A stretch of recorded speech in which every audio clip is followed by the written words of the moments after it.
guys!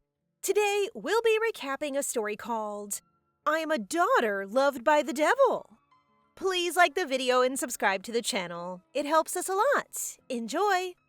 The story begins with our adorable, grimy little 5-year-old female lead who appears dejected because she still cannot pronounce most things correctly.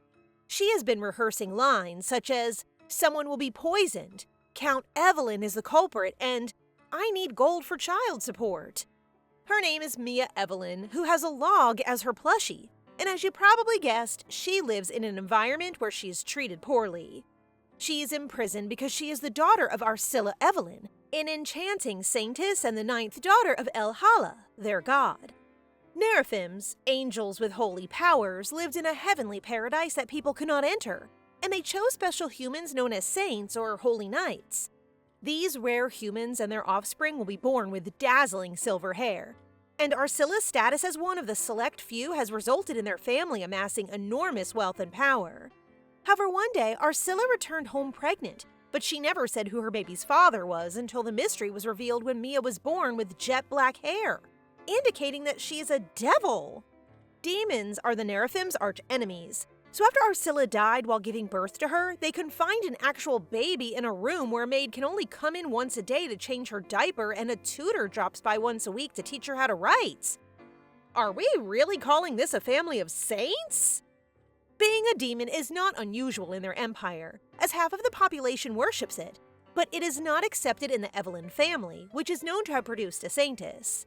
Mia's aunt, Maryanne, refers to her as dirty because she murdered her sister, while her uncle is furious because her presence affects his possibility of becoming a cardinal. Mia's aunt paid her a visit one day to mentally torment her, pressing her to repeat the words, "I killed my mother because I was born." Not only that, but her aunt forced her to write it repeatedly on paper or she would be denied meals. Yes, she learned to write this awful sentence before her name. Huh. Sometimes I think about slapping a silver-haired lady with a chair, and that's today. Our poor baby could only cry as she continued to write till she fell asleep and had 4 long dreams she will never forget. All 4 of her dreams began in the same way. She was taken out of her cramped room for the first time and given a new bedroom and clothes. She recalls how dreadful her first dream was, when she went to the imperial capital's victory party wearing a red wig, and was told by her aunt to offer a so-called healthy drink to a red-haired boy named Abel Dernevre. The Dernevre Duchy is known for a family that opposed El Hala's belief and a family of demons. But despite this, Abel appeared to be a really sweet kid as he smiled and accepted Mia's drink.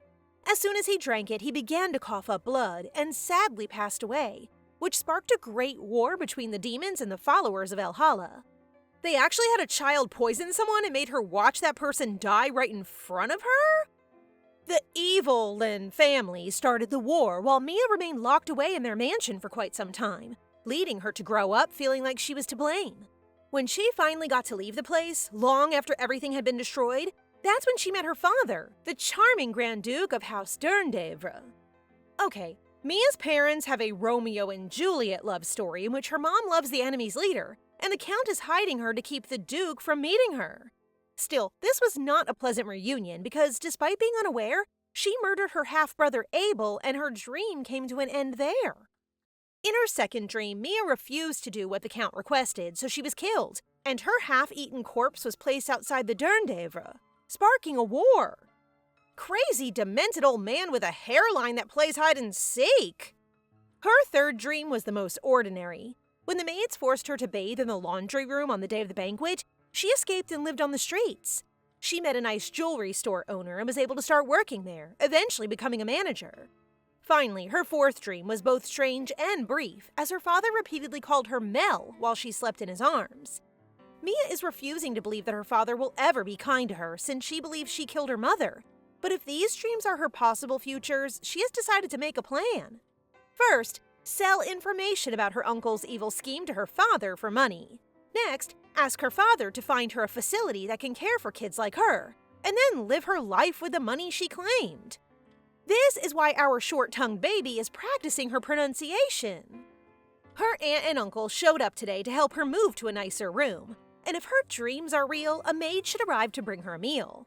If that happens, she intends to throw a tantrum so that the maids will become enraged and bathe her outside, giving her a chance to escape and find her father. Finally, the maid who has always harassed her in her dreams appears, carrying an obviously spoiled hot meal with no spoon or fork. Since Mia never learned good etiquette, the maid is totally ready to watch her chow down with her hands.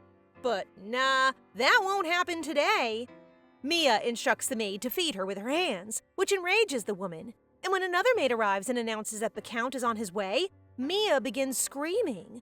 Mia drops the meal and slaps herself, and when the Duke enters, she starts crying, claiming that the maid taught her to eat with her hands. Of course, the Count will not take her side, right? So Mia goes on to claim that the maid tells her that if she doesn't obey, she'll become a baldy like him, which makes the maid horrified. The Count despised the word bald in all of Mia's dreams, and now his shiny, shimmering head is turning red with rage. Slay, manipulative little bean! This Count, who has a mustache that looks like worms coming from his nose, quickly punishes the maid and decides to have Mia starved for the entire day. Which is okay with our girl because this is her way of making the maids upset enough to drag her to the laundry room. The next day, Mia hastily eats her food and wonders if she will ever get yummier food when she receives child support money. Her father is Grand Duke Khalid Pasar Durndev, also known as the Demon of the Battlefield, and her teacher taught her that the Duke is the worst evil. Khalid has 2 sons who are cold-blooded like him, which seems to be untrue because the Abel she poisoned in her nightmare seems to be a wonderfully sweet person. Today, Mia wakes up to the Count ordering the maids to bathe her since she stinks, and to make sure she wears a wig to the party, implying that today is her escape day. Like in her dream, the maids bring her outside and splash her with cold water while laughing. Mia shivers because it's so cold, really cold, but she still manages to spot the little hole in the wall where she can escape. As soon as her Aunt Maryanne appears, scolding the maids for taking so long, Mia takes the chance to bite the maid's arm, snatch her party dress, and slip past her aunt, who simply glances at her. Nope, we don't need a redemption arc for you, ma'am. Anyway, Mia slides into the hole, and her plan to escape from the alleyway behind the Evelyns estate finally works, so she runs as quickly and far as she can. Uh-oh, Mia overlooked one detail in her plans. She is currently wearing a fancy dress, which is attracting a lot of attention from the wicked people who believe she's a noble that they can sell. They chase her, but thankfully our little girl reaches a busy street where people are welcoming the Grand Duke. However, she falls into the crowd and is nearly crushed by a carriage. No, we're not regressed by carriage coon since it stops just in time, and it appears that luck is on her side, because the person inside the carriage is her father. The Duke finds it strange that Mia has his scent, as our baby girl tries not to cry so she can speak to him as she practiced. But all she can say is that he should give her child support. Mia winds up in the Durndev mansion, where she hears that the Emperor is furious with the Duke for stopping the victory parade. But it appears that Daddy here is not scared at all. He even instructs his attendant, Lavius, to inform the Emperor that he will cut his throat. But his attention is currently on Mia, who smells familiar to him. He intends to keep Mia, while Lavius advises that because Mia is an honorable female, they should appoint Tina, a non-binary servant, which confuses our little girl. The boys watch Mia appear displeased as she drinks the bitter tea, which surprises them because even Abel can drink tea made from minotaur horns. Even so, noticing how skinny Mia is, the Duke orders Lavius to ensure she gets the food she likes, before he turns to leave the room. Okay, this is a good sign. He is treating her so much better than the Evelyns do. When Mia notices that the Duke is about to leave, she panics and drops her tea as she runs to grab his leg, claiming that he is her father and that she wants to make a deal with him because someone is about to be poisoned. The Duke misinterprets her words, believing that this small child intends to poison him if he does not bargain with her, which he finds adorable, calling her devilish. Love how he's just like, wow, a kid's threatening me? Cool. But first things first, the Duke carries her and places her on a table because she burned her foot from the tea earlier. After Lavius heals her and leaves the room, Mia informs the Duke that he must not attend the party tonight. But before she reveals anything, she requests half of the price in advance. The Duke likes her attitude, so he asks what she wants, which leads her to answer she wants something small, glittering, and expensive that she can easily sell. The Duke smiles as he happily hands her his shiny cufflinks, and as promised, Mia says that Count Evelyn plans to kill Abel by poisoning him, which the Duke surprisingly believes. He decides to discuss the child support issue later, and as he pats her head, he tells her not to hurt herself just to talk to him. Mia freaks out and straight up takes off her dress, telling the Duke to use it to wipe his hands since she's dirty, making the Duke look glum before leaving the room without saying anything. That just broke my heart. Dad better make those disgusting people pay. Mia's totally lost, but then Tina, the servant, pops in with a big smile. Mia is totally shook that Tina has actual horns, but Tina agrees to answer any questions she may have during her bath. Mia is overjoyed to enjoy a bubble bath, but as a child who has previously heard the term non-binary, she questions Tina about whether she's a boy or a girl, and discovers that, while Tina appears to be a girl on the outside, a lower-class demon like her is born without gender. You read it correctly. In this universe, gods and Narapims, aka angels, do exist, which means demons like her father, Tina and Lavius, exist as well. So when the Evelyns referred to her as a devil child, it wasn't a metaphor for something horrible, but because she's an actual demon. Tina is then fascinated when she finds a beautiful butterfly birthmark on Mia's chest, which shows that she's a demon with enormous power after awakening. Mia smiles at the thought of that, but what she's really curious about is whether the Grand Duke is married. She has a different mother than her brothers, which implies that her father's wife will definitely despise her existence. But marriage appears to be out of the demon's vocabulary. The demon mom seems like a baddie. For them, a female demon's obligation to give birth is already super tough, so they are not obligated to marry, and it is also the male demon's responsibility to look after the children. Kudos to their system. After bath time is all wrapped up, Tina prepares a warm hot chocolate with marshmallows for Mia before snuggling her into bed for a cozy sleep.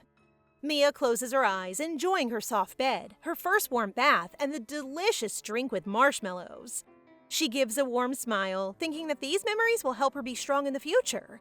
Yet, she reminds herself that this isn't her home, so she chooses to sleep on the floor to avoid getting too comfortable. This precious demon needs to be protected. Meanwhile, the Duke remains unsure of Mia's true identity. Even though the mom of his two sons is chill with him dating other girls, he chooses not to date anyone, as he wants to focus on raising his children without any distractions. So, green flag for a demon? After a bit of pondering, the Duke grins as he figures out where it all went wrong. The night before the war, Arsila visited him and straight up asked him to spend the night with her because she was just over it all, living as a daughter of a god. He turned her down to avoid any conflict, but it seems that Arsila took his essence and had a child by herself. A human shouldn't be able to pull that off, but since she's literally the daughter of a god, the Duke thinks Arsila must have figured out how to get herself pregnant all on her own. Lavius begins to wonder if Arsila intended to corrupt herself by bearing a child. But when the Duke recalls Arsila's determined eyes, he is certain that she wanted to raise the child herself. But she had no idea that if someone like her, owned by El Hala, conceives a demon's child, she will die. What led her to do this? El Hala seems to be trapping her. With his questions answered and Abel safe from poisoning after skipping the party, the Duke decides to sneak away to see what the Narapim are up to now. Speaking of the so-called nice people, Count Evelyn is now on his knees, begging the Narapims for forgiveness. It appears that on the night Arsila died, a Narapim instructed the Count to lock Mia up and never give her love. However, because he lost their only opportunity of getting rid of Abel and ruined their whole plan after losing Mia, the Count is no longer useful to the Narapims. He gets a mark on his shiny head, which is a punishment given to fallen believers. This also means he will be considered a traitor to their god El Hala. He gets kicked out, and while riding in a carriage and trying to come up with a plan for survival, someone enters, and all we hear are the Count's screams. Is he dead? Probably. Who is the mysterious person? Maybe the Duke abducted him or the Narapims killed him. The next day, Tina joyfully takes Mia on a tour, and their first stop is the room of Solea diamonds. This really fascinates our girl because it's a gem that can only be found in a dragon's cave, and just a small piece of it is enough to purchase a mansion. When they enter the room, Mia's eyes light up because, wow, they showcase the diamonds like apples in trees. She saw a single Solea diamond in her third dream, so when she takes a closer look, she begins pointing to each diamond, claiming that they are fakes. Mia worries that Tina will not believe her because she's only a baby. But to her surprise, Tina runs out immediately to alert Laevius of the situation. Laevius arrives out of breath, and like Tina, he never questions Mia, even allowing her to point out which ones are fakes. Overall, it appears that they almost got scammed of roughly 71 trillion, so Laevius is very grateful for Mia's assistance and wants to compensate her. Mia initially says no, but when she hears the reward price, she quickly changes her mind and agrees, since it's more than what she could earn at the jewelry store in her third dream. With that wrapped up, they keep the tour going and hit up the trophy room, which has a butterfly symbol on the door. Tina kicks things off as soon as they walk in, diving into the Duke's trophies, like that silver bracelet he snagged after taking down an evil spirit when he was just 4. Wild, right? That creepy little soldier toy? It totally stalks its owner and takes them out, but when the Duke was just 7, he locked it up in the trophy room. Those ashes? Just a vampire that the Duke took out before. They head deeper into the room, and oh no, Tina totally messed up by showing Mia all those beast heads the Duke slaughtered. This brings back memories for our dear girl of her dream where the Count straight up chopped her head off, causing her to tremble and ask Tina if they can leave before she passes out. I mean, demons are definitely built differently, so I forgive Tina, but my poor baby got traumatized. Mia is now sleeping, and Tina is on her knees, informing the Duke what happened. Tina also mentions that Mia has been sleeping on the floor, and she believes that the little girl is terrified of becoming happy. Tina thinks that maybe Mia feels she won't be in their mansion for very long, and the Duke seems to believe her, especially since Tina graduated from the Devil Psychology Academy. Ooh, so devilish. The Duke then asks Tina to teach Mia the ropes of the demon world, where finding happiness is truly everything for demons. The next morning, the Duke informs Mia that he is now certain that she is his daughter, and because demons are born intelligent, he directly questions how she knew he was her father. There's no point in lying, so Mia admits she saw it in her dreams, causing the Duke to claim her abilities had already emerged subconsciously. He gently pats her head for enduring so much, which truly warms her heart. And just like that, this little munchkin opens up about how she escaped the Evelyns. For a demon, a 5-year-old kid should already look like a 10-year-old. But Mia is an exception since her growth is being suppressed by the Narapim's energy. The Duke shares that she possesses the power of a devil dreamer, allowing her to glimpse the future through her dreams. For once, I thought she regressed, but now it's clear that she's just a normal demon kid who can see the future. The stronger her power is, the clearer her visions become. After their long chat, the father and daughter dozed off in the chair.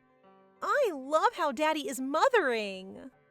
That day, Maryanne Evelyns learns from her butler that her brother, Count Evelyn, has vanished without a trace, prompting her to order a thorough search for Mia instead.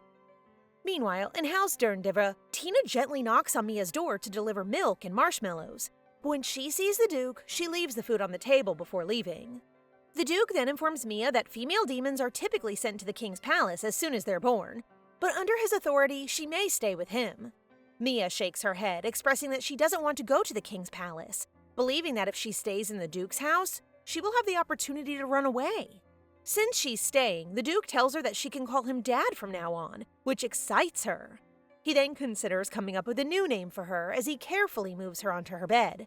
And before he leaves, he warns her that she cannot share her dreams with anyone, emphasizing that this is a rule that all dream demons must follow. She should remember it and know that her dreams are only hers. Now time for Daddy's serious meeting, and by that, it means ordering Laevius to create smaller models of famous monsters and beasts, as he believes that Mia is unfamiliar with the monsters and became frightened in the trophy room, which caused her to faint. He hopes that if Mia plays with the monster toys, she'll get used to them. Not just any ordinary toys, though. He wants them made out of pure gold with jewels since Mia loves them. Sir, please adopt me. I can be devilish too. He then informs Laevius that he intends to visit the neutral zone the next day and must apply for a visit to the World Tree.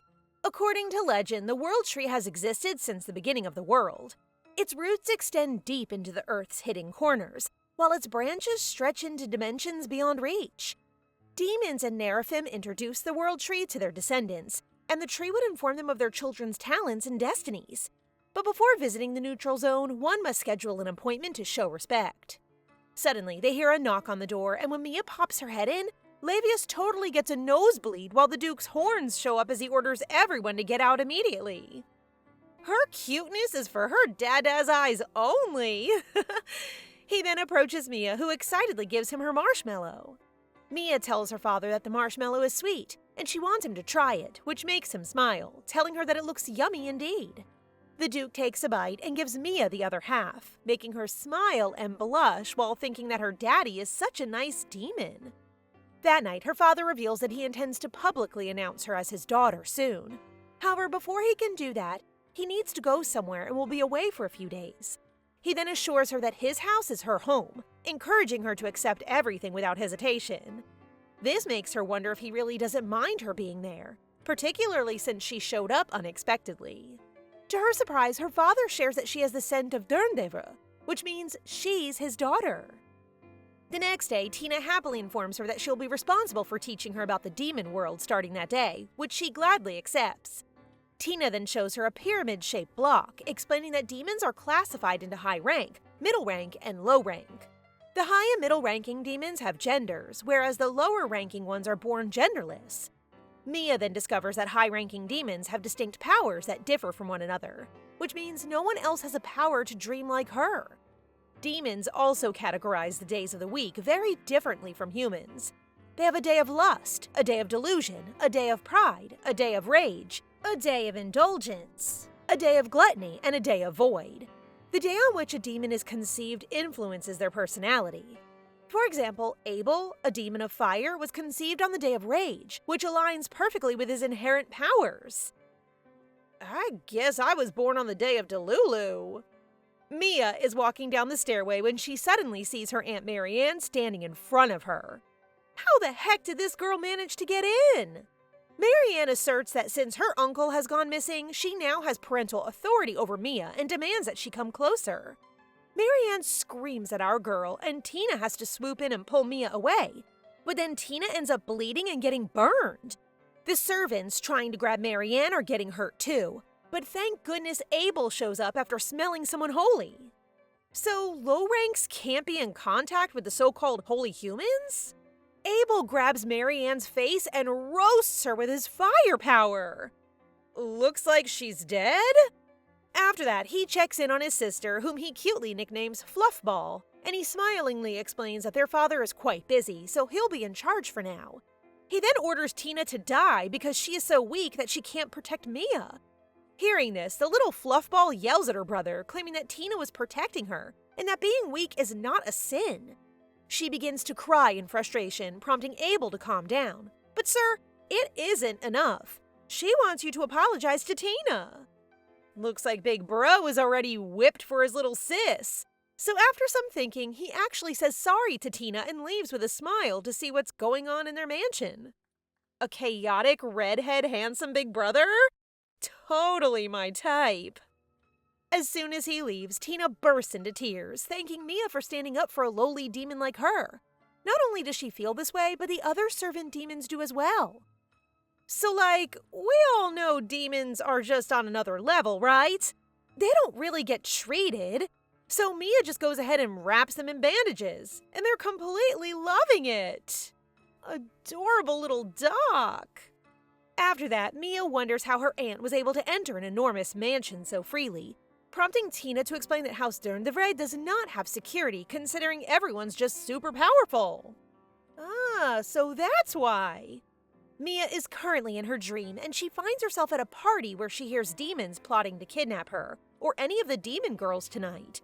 She's then taken to another dream, this time in the midst of a war, where Abel begs her to escape, but she refuses. She has no idea why she's crying right now, but she can tell that the Mia in this vision is furious because of a betrayal, not by her father or Abel, but by someone else. In the chaos of the war, she spots her dad kneeling in front of some man in a white cloak. Possibly a Narapim? Meanwhile, Abel is smiling since no one has ever tried to yell at him, and he thinks it's hilarious that he has a younger sibling who can order him around, let alone a female demon. Now that he's officially a big bro, it's time to set up some serious restrictions around his fluffball. He tells Tina to drop some landmines in the hallway and the garden under Mia's room, so no one even thinks about serenading her. He also tells Ben, a skilled fighter, to be Mia's human shield, and Doria to draw Mia every day and give it to him.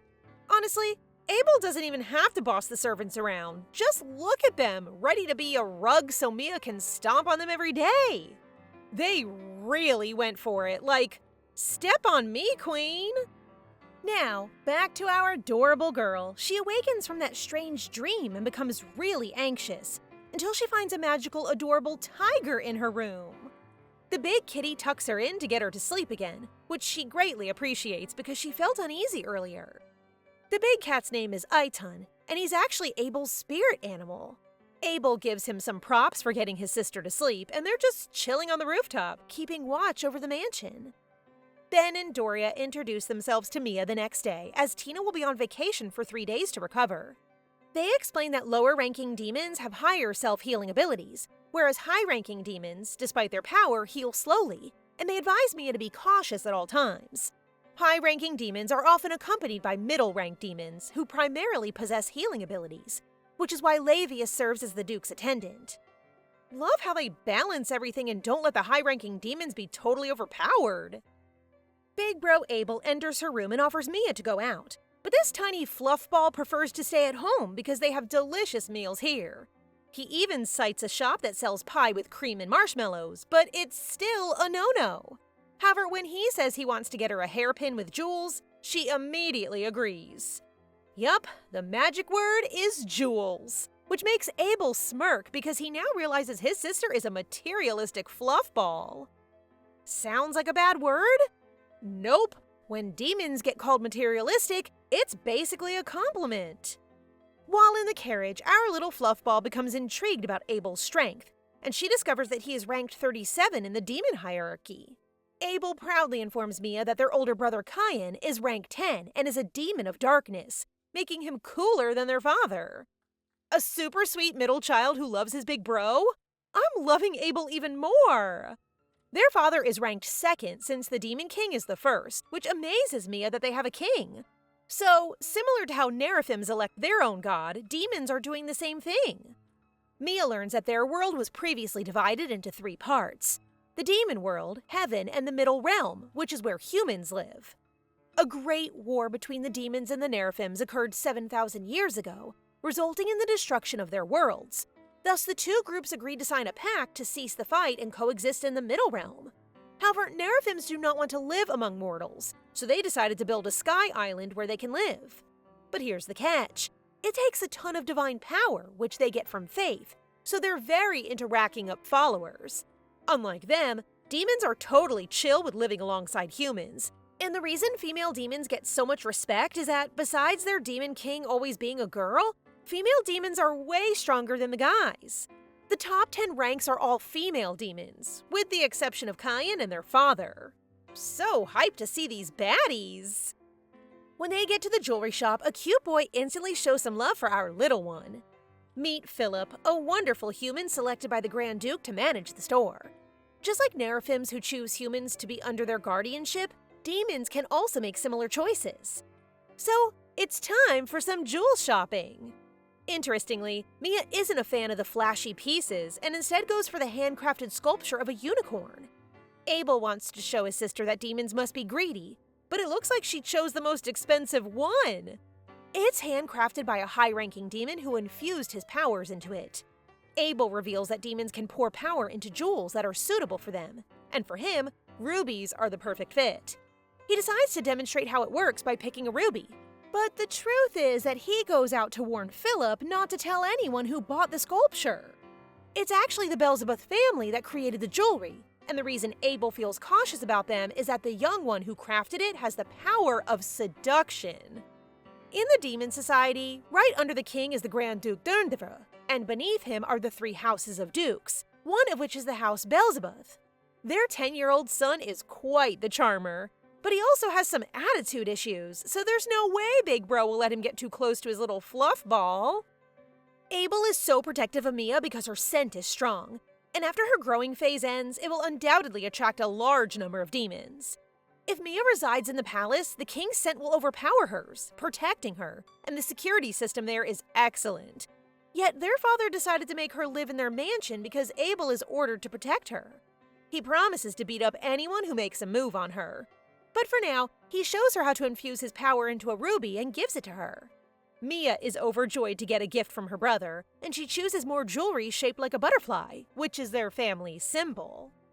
Meanwhile, at the Beelzebub mansion, that yellow-haired boy, who likely created the sculpture, smiles as he senses that the unicorn has found its owner. Smells like a male lead for sure. Mia wakes up to find her daddy finally home, and she is so excited to give him a big hug.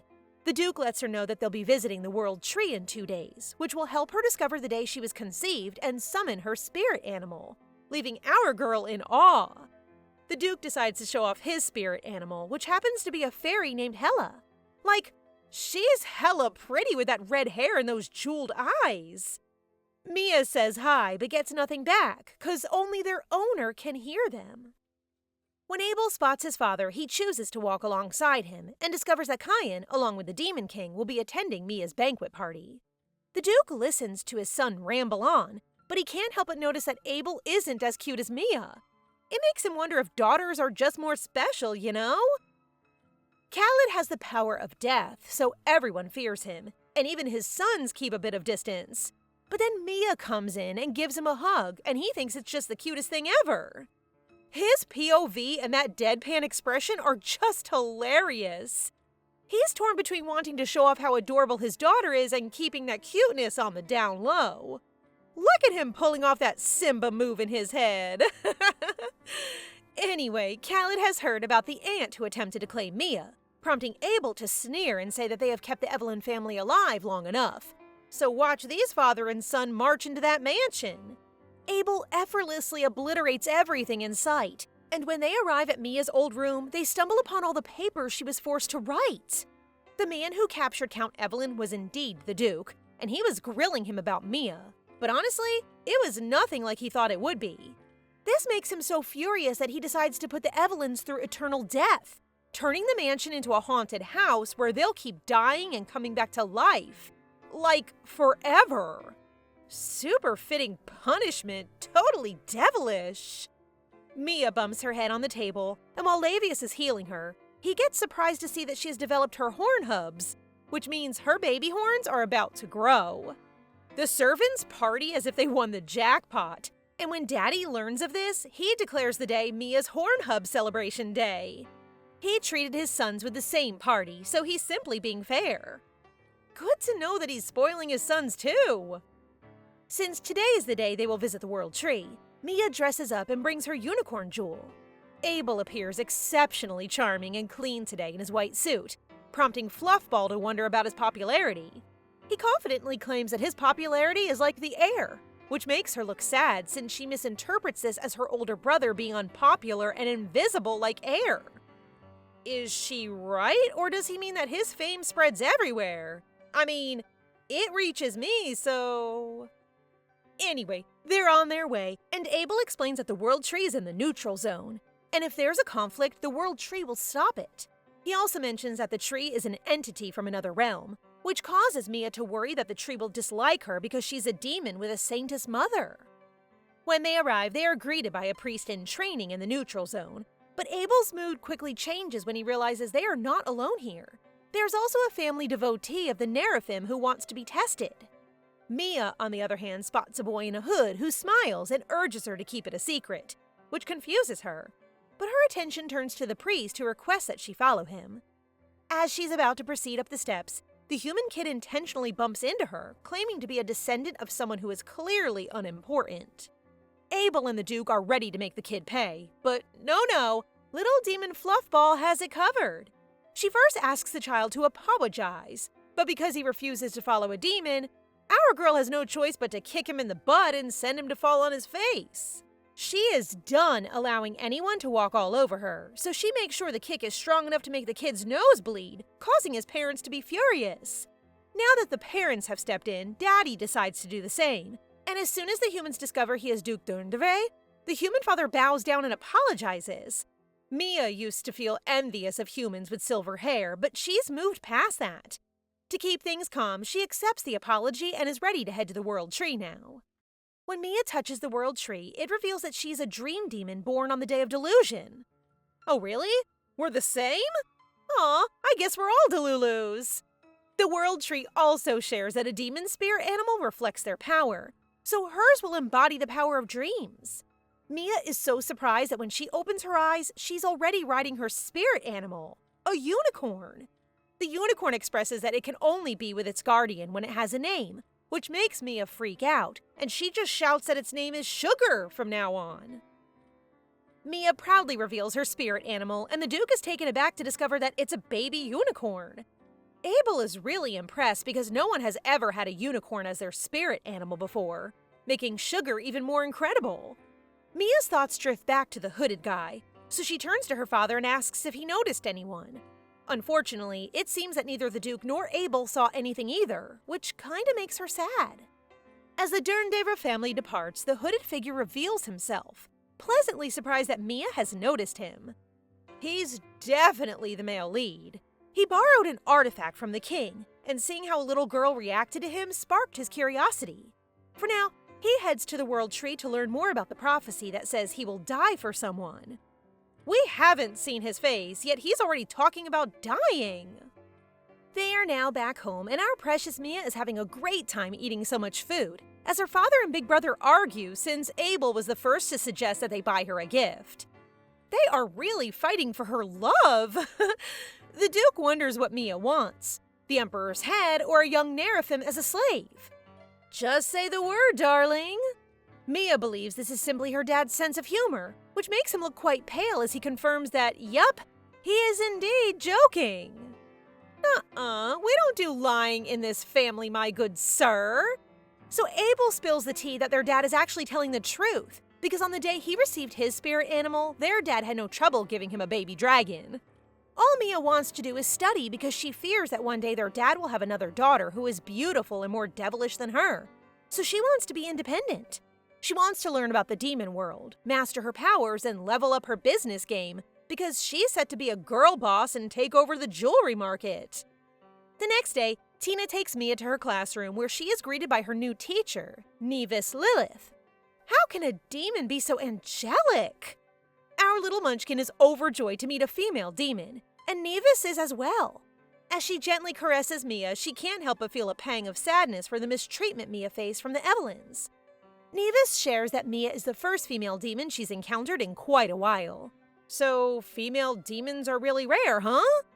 For their first session, Nevis teaches Mia important curse words such as holy, kind, considerate, and lastly, a bastard who can't raise a child.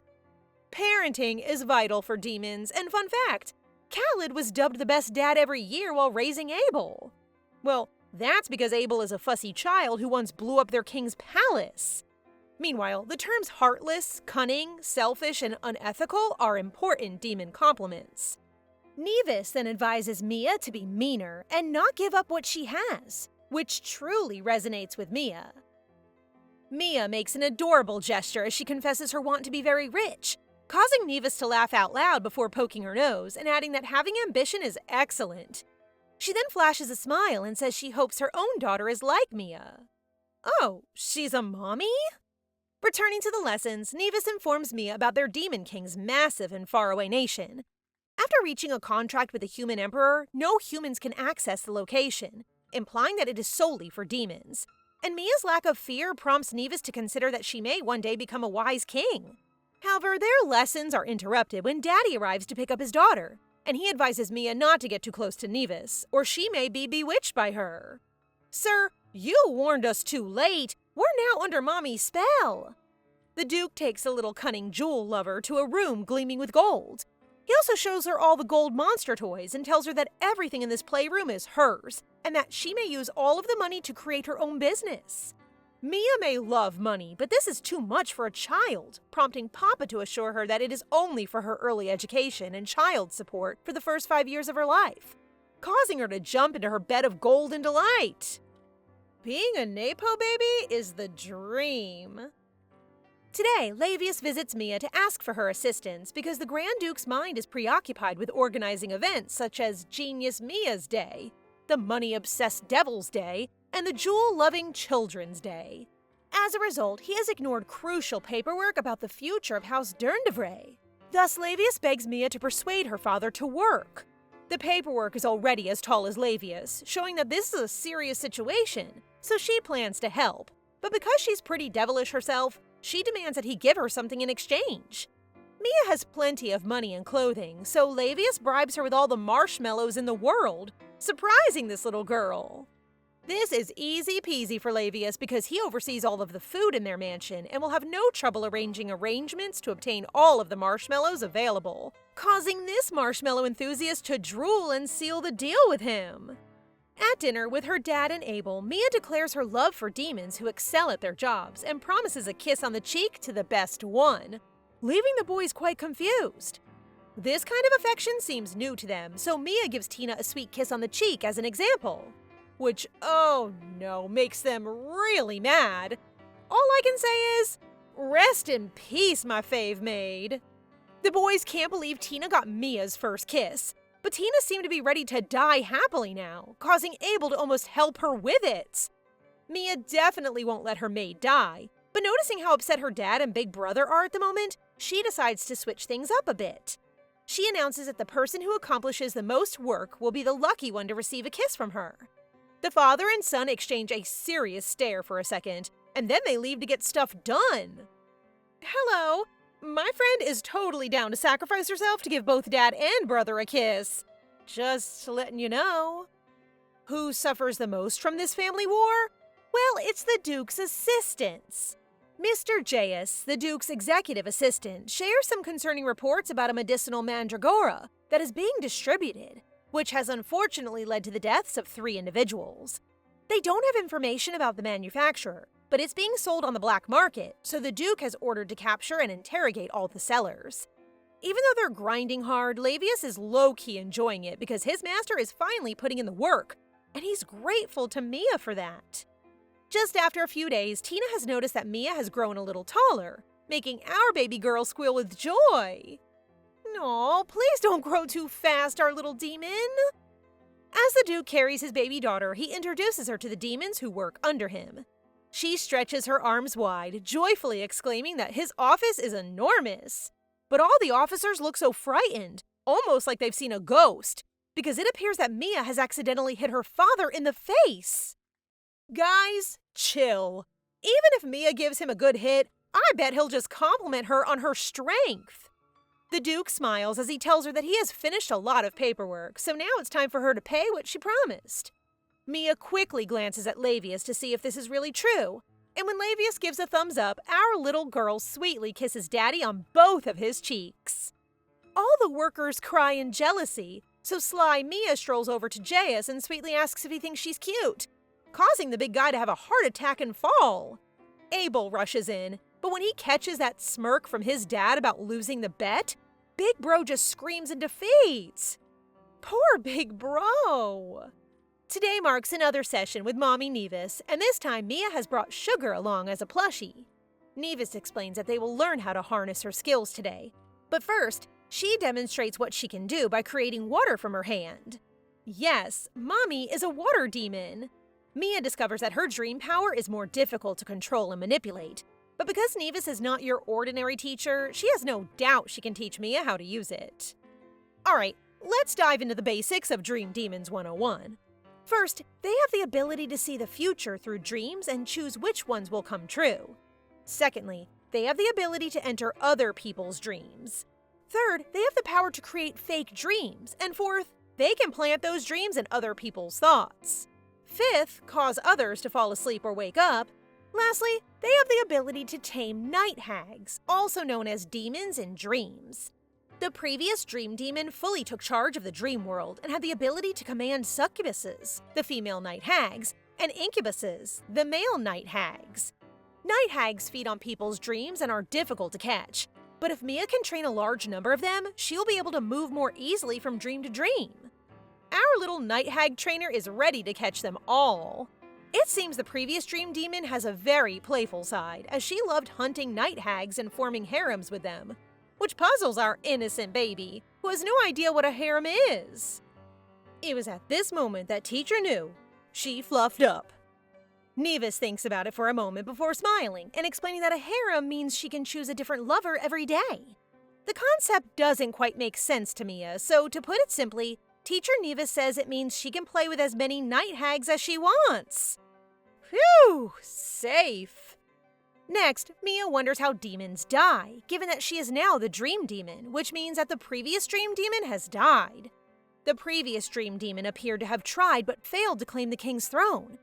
Every 50 years, demons can challenge the demon king for her throne, and whoever wins claims to be the next king, which is terrifying for Mia. It also makes her curious about why the previous dream demon didn't use her power to glimpse her future. Or maybe she just couldn't use it to see her own future? Mia asks Nevis if she has ever thought about claiming the throne, but Nevis replies that in her generation, challenging the king just isn't worth it. Until now, that king was the very first and most powerful king, known as Khan Gaia. Mia finds out that her father, Nevis, and the head of House Astarote are old, as they are the 3 elders who have lived far longer than the current king, Kairatan, and have seen the reign of Khan Gaia. Whoa, so they're ancient! Back to Mia's powers. When she questions why she was advised not to tell anybody about her prophecies, Nevis explains that all powers work on a reciprocal basis, which means she will pay for how she uses them. If she exposes her dreams, she risks changing the future into something she would regret. So Mia promises to keep her lips shut from now on. Nevis then helps Mia feel her power flowing through her body. And since Mia's still a baby, Teacher lends a bit of her power, revealing a huge horn in the middle of her forehead. Mia has successfully manifested her power into fluffy clouds, and Nevis warns her that she might dream of prophecies tonight. Tomorrow, Nevis is excited to help Mia practice putting her servants to sleep. But for now, to wrap up the lessons, she hands Mia the written diaries of all the previous dream demons. Teacher, is this safe for kids? I'm kind of worried this is about their harems or something. Our little adorable baby is really hardworking, so that evening she starts reading the green notebook that belongs to a male demon. It mentions that to receive prophecies, one needs to be truly earnest and a bit desperate for better chances of success. However, after putting in so much effort, Mia decides to take a break for now. Next, she reads the red notebook belonging to the female demon dreamer just before Mia. And goodness gracious, while its content is helpful on how to tame night hags by saying they love to compete, her imagination of competition is a bit too R-rated. Mia quickly closes the book and is just about to pick up the blue book when Sugar lets her know that she has a guest. It's big bro Abel, who's shyly peeking in, saying that he too worked really hard and is hoping to have some chit-chat time with his fluff ball. Give me to him so I can give his well-deserved kiss! Mia lets him in and gets curious about Abel's work. She discovers that Big Bro was previously in the military, but is now managing their business. In short, he goes after the bad guys who have done dirty to their family. Mia notices some blood splatters on Abel's neck, but this lovely sweetheart just thinks it might be ink. Abel doesn't correct her or explain what it is, but he shares with honesty and pride that he punished someone and managed to get their family's money back. He says that with a wink, leaving her in awe of how cool Big Bro is. Love how honest everyone is while still keeping it super kid-friendly. After that, Abel excitedly shares that they'll be holding a big celebration for her, and that many demons are eager to meet her. Plus, Kaiyan will be there too. Mia can't help but feel super excited when she hears this, which leads Abel to start tickling her while warning her not to be all cute around others. Just look at them, they're so precious! Now that she thinks about it, her dream about someone getting kidnapped took place in a big mansion, so maybe it was during her party? Sugar, sensing his owner's fear, promises to protect Mia, which calms her. Abel will also be there to guard her, which is reassuring. After Abel says his bye-byes, Mia continues her studies, this time reading the blue journal, but its contents are too depressing. It states that there are futures that they cannot control, which are referred to as fate, and that all they can do is give in to them. Mia refuses to believe it, so she closes it and rereads the green book, where she discovers a solution. Make the bad guys fall asleep. After a long night, Mia goes to sleep, and just like Nevis mentioned, she ends up having a dream.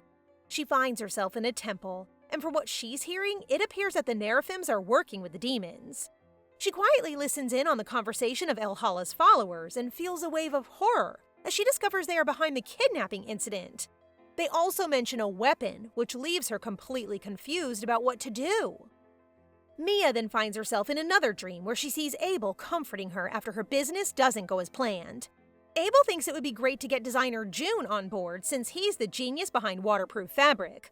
Unfortunately, it seems like it's a bit too late as she's already lost 10 billion. Mia's feeling a bit down about her own failure, but then she suddenly finds herself in another dream where she sees June the designer. She needs to find him and the other 7 children to help her succeed in business. But instead, she gets transferred into another dream once again. This time she's outdoors, and it feels very unsafe. Here, she sees a man who is shouting and accusing a hooded kid with white hair of causing his brother's death. The man grabs the kid, claiming that what he gave him is poison, but the white-haired boy simply sighs and explains that medicinal-grade mandragora is very expensive. So because what he was selling was cheap, the man should have known it was low-grade and used for poison. So he smiles, blaming the man for failing to do his research first. Hearing this reminds Mia of the poison that killed Abel in her dreams, so she pays closer attention, but she ends up making a small squeak when she notices the hooded man has silver hair, meaning that he might be a Narapim. This is getting super creepy because the boy actually comes up and talks to her, which has never happened in her dreams before. The boy grins and pulls out his sword to kill her, making her wake up gasping. Meanwhile, at the Narapim's floating castle, the silver-haired kid is actually a grown-up who has disguised himself as a child in the dream. This is the first time he has witnessed a simultaneous prophecy involving 2 people sharing the same dream, which leads him to believe that Mia's skills are exceptionally strong. He smirks, knowing it is a waste for her to live as a demon, and he intends to find her, but for now, he puts on his mask to play El Hala. Here we go again. If evil, why hot? It's time for Mia to learn how to help others drift off to sleep. And for today's experiment, Tina and Ben will be the willing test subjects. Mia notices their nervousness and starts to think they might be scared of Nevis, which is actually the case. However, Nevis just smiles and says it's completely natural. Now I'm curious about how powerful she is. For Mia's first attempt, she successfully creates a dream blanket that makes both Tina and Ben fall asleep. Nevis congratulates Mia on her success and adds that 80% of demons suffer from insomnia, making this a great business idea for our girl. Doria arrives and asks if Tina and Ben will be waking up soon, as they are in charge of preparing the banquet. Mia quickly tries to wake them up, but doesn't succeed. Our little dream demon starts crying because she is worried she won't be able to wake up the 2. Mommy Nevis gently pats her head, reassuring her that everything will be just fine. For now, it's best to let them rest. But if they don't wake up after a few days, Nevis suggests they can use sugar to enter the servants' dreams and gently wake them up. It has been 35 hours and they are still not waking up. Mia seriously misses Tina because Doria seems to be the maid who just brightens the day with her smile but is totally not getting anything done because she keeps forgetting stuff. Our little one is tossing and turning in her room when she hears a knock on the door. Curious, she checks but finds no one outside, just a gift box waiting for her. It's a delightful box filled with cookies, and from the letter, it seems the servants put it together to lift her spirits. Mia starts to feel emotional, questioning if she truly deserves all this love, and she chooses not to eat the cookies because they now feel too precious for her. Sugar notices something happening in the courtyard, and it looks like Abel has brought all the servants together there. The servants say they've planted all the magical landmines, but Abel just isn't sure he can trust them with such an important job. Abel wants to ensure that anyone who serenades Mia under her window will face a little surprise. Like, blow up. So he orders one of the servants to step on one of the mines to check if everything is working properly. The servant trembles as he pleads with Abel to show him mercy, explaining that he's the one who keeps the stairs tidy for Mia. All right, Abel gestures to another servant, prompting this poor man to say that he's the one recording how adorable Mia is. Everyone starts explaining their roles, and Abel is getting very annoyed, until Mia steps in on her veranda, saving the day and getting Big Bro to climb up to her. It's like super dark, but also hilarious.